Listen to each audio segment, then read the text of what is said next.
सोन्याच्या मुठी उगारल्या तर गुलामीचा काळोख राहत नाही, एवढे खात्रीशीर.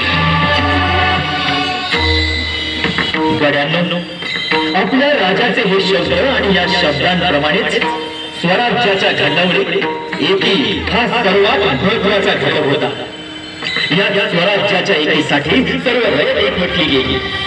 सह्याद्रीच्या काड्या कोपऱ्यातून मर्द मराठे एकत्रित झाले.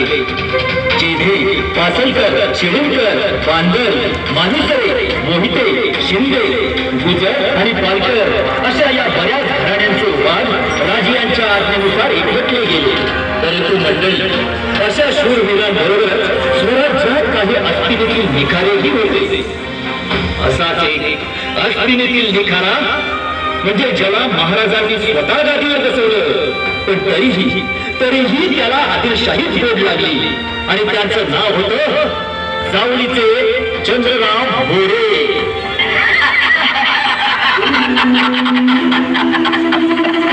मला ते शिवाजीचं हसूच येते. काय शिवाजी, कसलं त्याचं स्वराज्य. आणि तेव्हा स्वतःला राजा समजतोय, राजा. म्हणजे एक हात लाकूड, 9 हात ठपली. हो दादासाहेब, म्हणून तर त्याचा वकील पंत काय म्हणून वागतो, मीच वागतो आसरा द्या म्हणून. तर त्या सोनोपंतला बघितलं ना तर त्या शिवाजीच्या भागण्याच्या कशा चिंध्या होत्यात ना हे कळतं.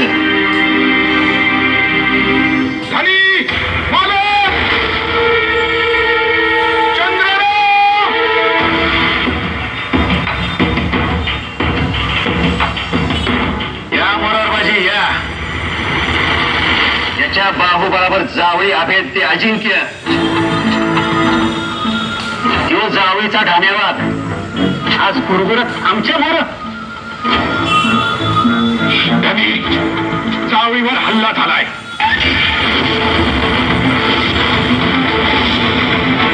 काय होय, चोरखोऱ्यातला हत्यारबंद माणसं वर आली. कोणाची एवढी हिंमत झाली? शिवाजी शिवाय कोण असणार? यालाच लय कुमकुमी आहे. तो शिवाजी जर आत येत असेल ना तर येऊ दे. येता जावळी आणि जाता गोळी काय असतं ना ते आपण दाखवून देऊ त्याला. सर्वांनी तयार राहा. आपापल्या जागा धरून जा. चतुर्वेद हनुमंतराव लागतील. मी मुख्य चोरखोर आलो होतो. एक माणूसही पुढे येऊ देणार नाही जोपर्यंत हा मोरारबाजी देशपांडे तिथे उभा आहे. माझ्या वाघा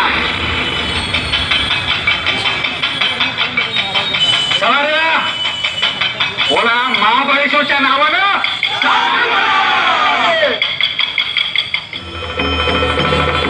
बोला महाबळेश्वराच्या नावानं दान भले.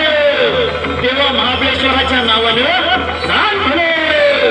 आणि मंडळी, बहुधा महाबळेश्वराच्या मनी देखील रयतेचंच राज्य होतं, स्वराज्यच होतं. मंडळी, जावळीबद्दल असं बोललं जायचं की एक वेळ हिडीपेच्या डोक्यातील दूर सापडेल, पण जावळीच्या जंगलातील हत्ती सापडणार नाही. अशा जावळीच्या अभयारण्यात लखन एखादी वीज पडून उभं रान जळून जावं. मंडळी अगदी तैशीच शिवरायांच्या तलवारीची वीज कडाडली आणि खासा चंद्रराव मोरे शरण आला. राजियांच्या समोरी पेश केलं गेलं. वाईट चूक झाली. पुन्हा असं होणार नाही. माती द्या, मला अभय द्या. माझ्या हातून उर्मटपणा झाला. केलं लवकरची चाट ठेवली नाही ना. का अशी बोलतो सुद्धी? का असं वागलो? सोनोपंत, मी तुमचा खूप मोठा गुन्हा केला. तुम्ही मला माफ करा. सोनोपंत, शांत राहा. राजे आहेत ते योग्य नाही करतील. राजा, मला सुधारण्याची संधी द्या. सेवा करेन मी. चंद्रराव, अहो तुम्ही आमचेच आहात. आम्हीच तुम्हाला चंद्रराव बनवलं होतं, परंतु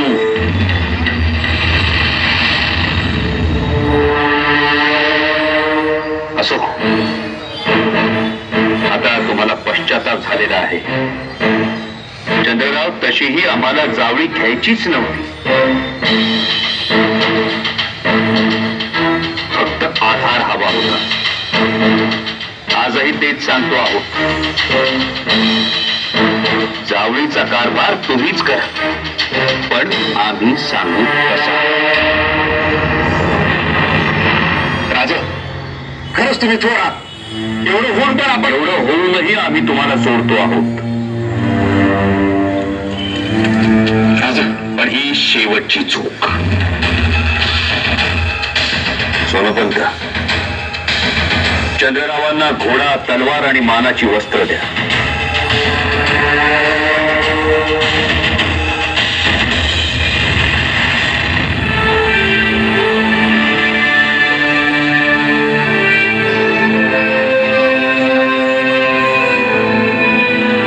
राजा, मी धन्य झालो, परंतु मोर्चे काढून घेत आहोत. शरण आलेल्याला मरण होऊ नये असा विचार करून राजांनी वृद्ध चंद्रराव मोर्यास माफी देण्याचा निर्णय घेतला. परंतु म्हणतात का मंडळी, विषारी सर्पाने जरी अमृताचे सेवन केले तरीही तो विषच भुगताला हो.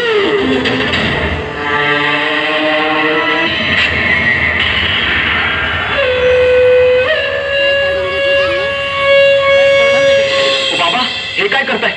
चंद्ररावाचा खेळ सुरू झालाय. बाबा हो, कोणी बघितलं तर? आता तशी कोणाला संधी द्यायची नाही. माझी पिढीच्या जावळी घेतली, माझा हत्तीसारखा भाऊ मारला, माझा लाडका भाऊ प्रतापराव विजापुरास पडून गेला, संधी मारापांगी झाली आणि मला इथं रायरीवर लपून राहावं लागतंय. शिवाजी, आता बघ तुला कसा धडा शिकवतो. बाबा हो, रक्त करतोय. मला त्या शिवाजीचं रक्त कळालेलं बघायचंय. बाजी, काबूत घ्या. जी.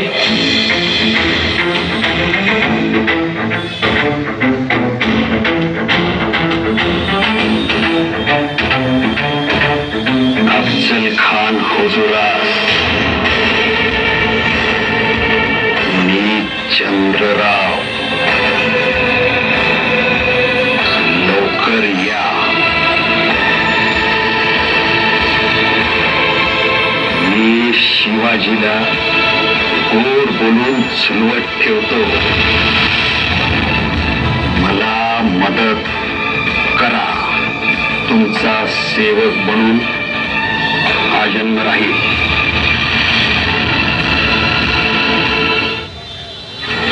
बाजी, अरे ओके, अफजल खान आतापर्यंत निघाला असेल, त्याला भेट.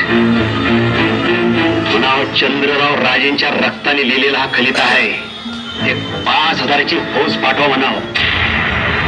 बाकी काय ते मी बघतो.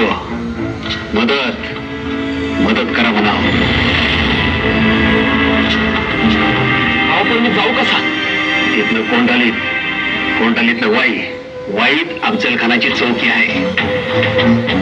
तिथं अंमलदाराची गाठ घे, त्याला घोडा माग आणि थेट विजापूरचा रस्ता पकड. आता शिवाजी गाफिले, तुझ्याबद्दल विचारलं तर सांगतो कबीला आणाय गेला म्हणून. जा, निघ, नाही जा.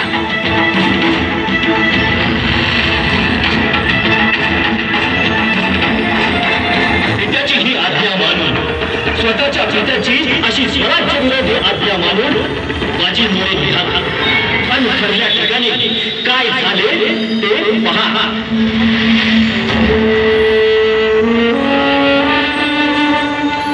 तू सिवा का आदमी है, शायद उनका जासूस है. अहो, मी तर राजे चंद्रराव मोरेंचा मुलगा बाजे. त्यांनी रक्ताला लिहिलेला खलिता घेऊन विजापूर निघालाय.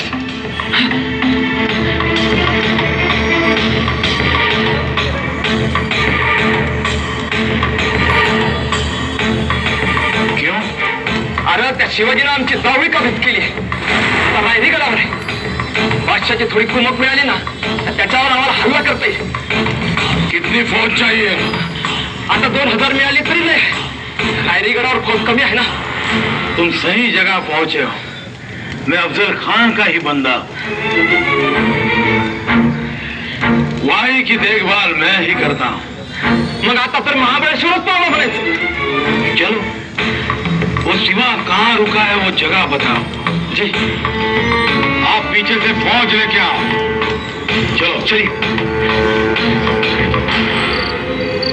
मंडळी, स्वराज्यावरील आई भवानीची कृपा कैसी ते पहा. या जंगलात चंद्रराव मोरेंच्या पुत्राचे भेटले ते होते स्वराज्याचा तिसरा डोळा मानले जाणारे स्वराज्याच्या हे खात्याचे प्रमुख बहिर्जी नाईक.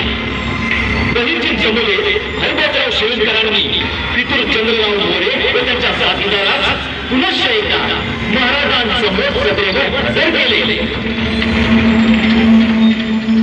चंद्रराव, आम्ही तुमच्यावर विश्वास ठेवला, तुम्हाला पुन्हा आपलं मानलं आणि तुम्ही आमचं तोड वळताच प्रेमाने केली. त्याच्या पुढची स्तंभात बांधलं. बहिर्जी नाईक नसते तर केवढा अनर्थ घडला असता. बहिर्जी हुजराबाद.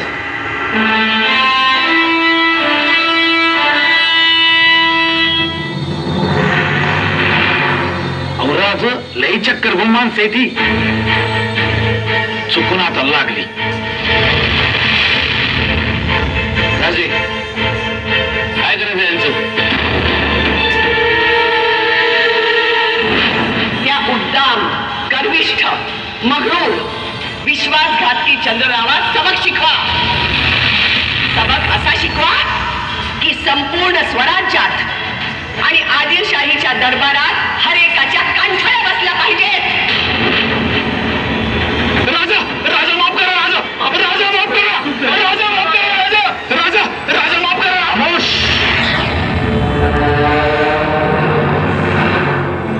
किती वेळा माफी मागाल, किती वेळा हात जोडाल आणि किती वेळा पुन्हा फणा काढाल. चंद्रराव केलेले उपकार विसरलात. आणि चंद्रराव, आता या उर्मटपणाला माफी नाही.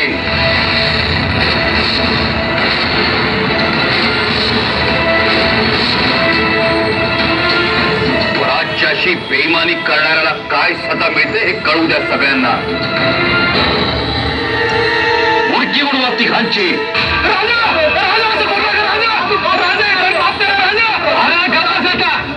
राज, शिक्षेची अंमलबजावणी केव्हा करायची सांगा.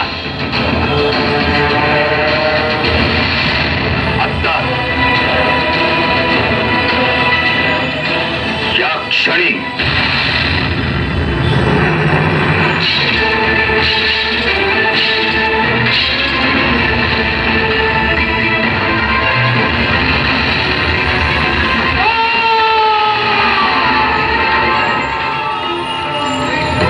मंडळी, माणूस म्हटलं की तो चुकणारच हे आपण ग्राह्य धरतो.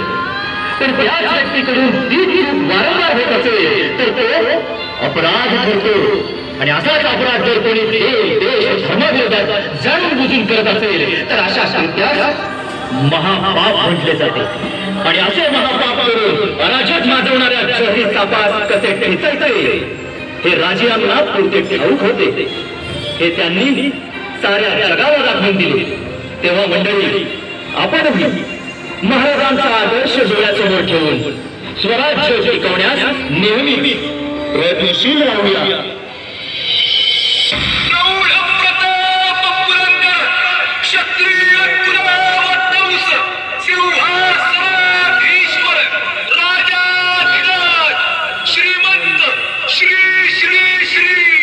छत्रपती शिवाजी महाराज.